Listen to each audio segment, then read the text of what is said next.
Dentist का role every day life में बहुत इंपॉर्टेंट होता है, क्योंकि कितनी बार पेशेंट्स या बच्चों को मालूम नहीं है कि वो जो प्रैक्टिस घर पे कर रहे हैं, होमवर्क कर रहे हैं या ब्रशिंग कर रहे हैं या brushing tooth paste, tooth brushes, या तो टेक्निक या फिर उनकी फ्लोराइड की अमाउंट, ऑप्टिमम फ्लोराइड लेवल्स बच्चों के लिए, या फिर टूथब्रश की ब्रिसल्स के टाइप या टंग क्लीनिंग वो प्रॉपरली कर रहे हैं या नहीं कर रहे हैं। इसके लिए डेंटिस्ट का रोल बहुत इंपॉर्टेंट होता है। वैसे ही कि एक बच्चा घर में अगर पढ़ाई करता है तो वो उसकी डायरेक्शन प्रॉपर नहीं होती है। जब स्कूल में जाता है बच्चा तो उसके टीचर्स उसको गाइड करते हैं या डायरेक्शन देते हैं।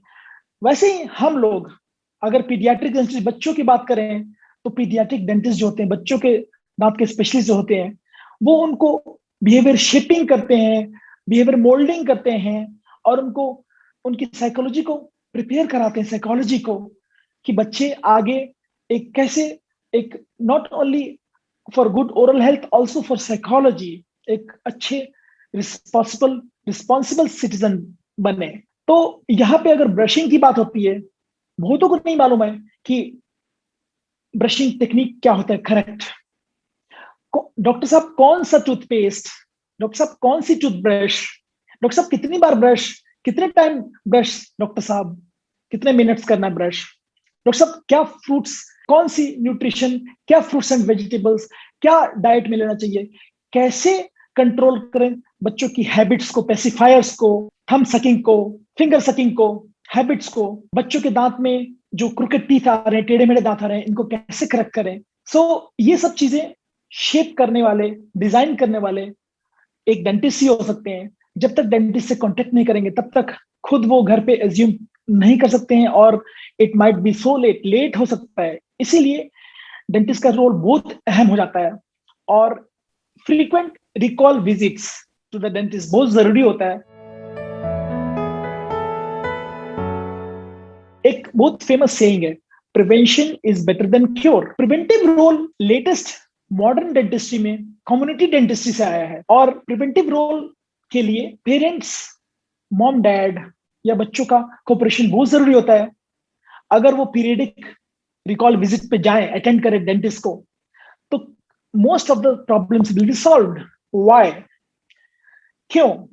क्योंकि जब पीरियडिकली विजिट्स करेंगे डेंटिस्ट के पास तो डेंटिस्ट अगर छोटी सी कैविटी होगी तो उसको इनिशियली अरेस्ट करने के या क्लीन और सील या ड्रिल करने की टेक्निक वो कर सकते हैं, अप्लाई कर सकते हैं और लेट स्टेज से बच सकते हैं। जैसे कि यहाँ पे डीप हो गए, इससे भी डीप हो जाते हैं और कभी कभी तो पेशेंट लास्ट स्टेज में आते हैं, डॉक्टर साहब बचा लीजिए दांत को, लेकिन उस समय पे हम भी we don't want to take out the teeth, हम दांत निकालना नहीं चाहते हैं।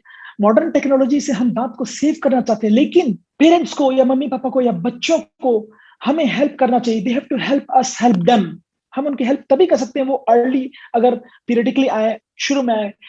फॉर श्योर इमरजेंसी में तो जाना जरूरी ही है, लेकिन कितनी बार वो बोलते हैं कि 2 साल के बाद आया, क्यों नहीं आया, माफी आवार यहाँ पे बोलते हैं, कोई पेन नहीं था, there was no pain. But देखते हैं कि अगर इनामल में, आउटर मोस्ट लेयर में अगर कभी कभी कैविटीज होते हैं तो पेन नहीं होता है, लेकिन जो डेंटिन है सेकंड लेयर, उसमें नर्व्स होते हैं, नर्व इनर्वेशन होती है, ट्यूब्यूल्स होते हैं, वहां पे कैविटी अगर प्रोग्रेस करे स्मॉल से लेके डीपर स्टेज तक, तो वहां पे दर्द होना शुरू हो जाता है। और कभी कभी लेट स्टेज में आते हैं, जब पल्प में जाते हैं, या तो मल्टीपल विजिट्स करना पड़ता है या फिर एब्सेस होते हैं तो दांत लूज हो सकता है कभी कभी अगर ज्यादा डिस्ट्रक्शन होती है। तो इसीलिए पीरियडिक विजिट करना जरूरी है।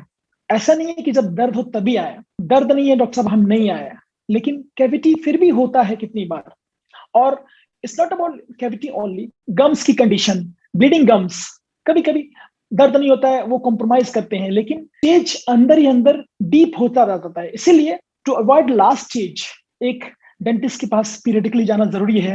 और एक्सरे, रेडियोग्राफ्स की जरूरत होती है तो एक्सरे कराना चाहिए। सो रेस्ट एश्योर्ड, आप लोगों को पीरियडिक विजिट करना जरूरी है। सिर्फ दर्द की वेट ना करें, या दर्द नहीं हो रहा है तो इग्नोर ना करें डेंटल विजिट्स को।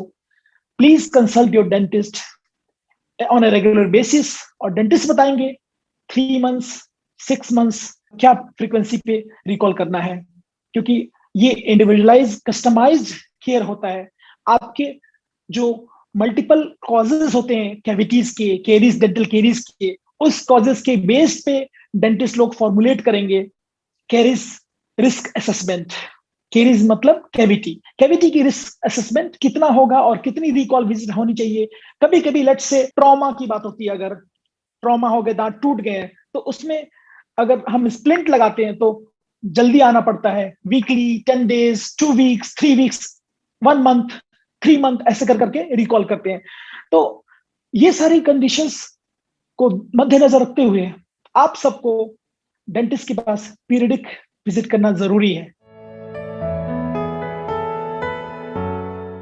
विजिटिंग अ डेंटिस्ट, एक डेंटिस्ट के पास विजिट करने का, बच्चों से अगर बात करें तो American association of pediatric dentistry, AAPD, ये बोलते हैं कि जब पहली दांत निकले, यानी कि 6-7 महीने पे जो निकलते हैं नीचे के दांत, एटलीस्ट मैक्सिमम 1 साल के अंदर, फर्स्ट बर्थडे से अंदर डेंटिस्ट के पास विजिट करना जरूरी है। वैसे ही BSPD, British society of pediatric dentistry, in association with CDOs from Scotland, England, Wales, इन लोगों ने भी एक डेंटल चेक बाय 1, यानी कि पेरेंट्स को मोटिवेट करने के लिए एक कैंपेन जारी किया, डेंटल चेक बाय 1, कि 1 साल तक डेंटल चेक करना जरूरी है।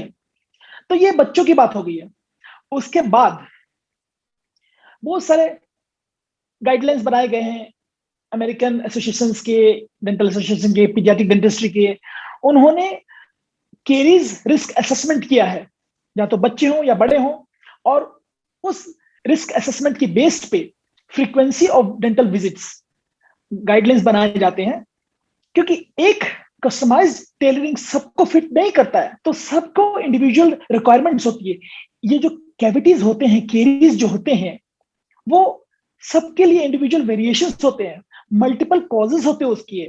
सिर्फ ब्रशिंग ट्वाइस डेली या फ्लॉसिंग या टंग क्लीनिंग या ईटिंग हेल्दी नहीं होते हैं, और भी बहुत सारे, सलाइवा की consistency, thick saliva, thin saliva, और भी जेनेटिक फैक्टर्स, ये सारे फैक्टर्स देखते हुए गाइडलाइंस बनाए गए हैं। तो फ्रीक्वेंसी जनरली स्पीकिंग 6 मंथ्स की होती है, लेकिन कुछ बच्चे जो होते हैं या जो बड़े होते हैं, जो मेडिकली कंप्रोमाइज होते हैं, heart disease, liver disease, kidney, diabetics, उनको ज्यादा फ्रीक्वेंसी की जरूरत होती है। अगर ट्रॉमा हुआ है तो ट्रॉमा में भी हम कुछ लगाते हैं, स्प्लिंट्स या ऐसे कुछ, तो उनको फ्रीक्वेंट विजिट की जरूरत होती है, बिकॉज उस टाइम पे हम उन लोगों को स्पेशल केयर करना जरूरी होता है। सो ये सारी चीजें, डिवाइस जो होगी, ये सारी रिकमेंडेशंस एक डेंटिस्ट, या बच्चों की बात करें तो पीडियाट्रिक डेंटिस्ट ही डिवाइस कर सकता है कि कितनी उनकी 3 मंथ्स, 6 मंथ्स कितनी फ्रीक्वेंसी होगी। और उस फ्रीक्वेंसी में सिंपल क्लिनिकल एग्जामिनेशन होगा, रेडियोग्राफ्स होंगे, स्केलिंग एंड पॉलिशिंग होगी, ओरल प्रोफिलैक्सिस होगी, या सील एंड ड्रिल करना पड़ेगा। कभी कभी पीछे के जो दांत होते हैं, यहाँ पे जो डीप सर्फेसेस होते हैं, च्यूइंग सर्फेसेस, बच्चों में स्पेशली, और क्योंकि बच्चे स्टिकी फूड ज्यादा खाते हैं, तो यहाँ पे डीप फिशेस में स्टिकी फूड अटक जाता है, तो उसके लिए हम रेजिन प्लास्टिक फ्लिक की तरह होते हैं, सील, लेटेस्ट कॉन्सेप्ट होता है सील और ड्रिल। तो try to seal not drill. तो सील हम करते हैं अगर वो सील लायक है, तो इस तरह से प्रिवेंटिव मेजर्स हम करते हैं। सो उसके लिए रेगुलर पीरियडिक विजिट जरूरी है। 3 मंथ्स का है या 6 मंथ्स का है, वो dentist will decide based on the risk assessment. तो ये है ओवरऑल, बट हर इंडिविजुअल के अलग अलग इंडिविजुअलाइज्ड कॉन्सेप्ट बनाए हैं। सो एक डेंटिस्ट के पास जाएंगे तो वही आपको ड्राफ्ट करके बता सकते हैं कि आपको कौन सी विजिट जरूरी है, but on an average 6 months, but still you have to contact your dentist.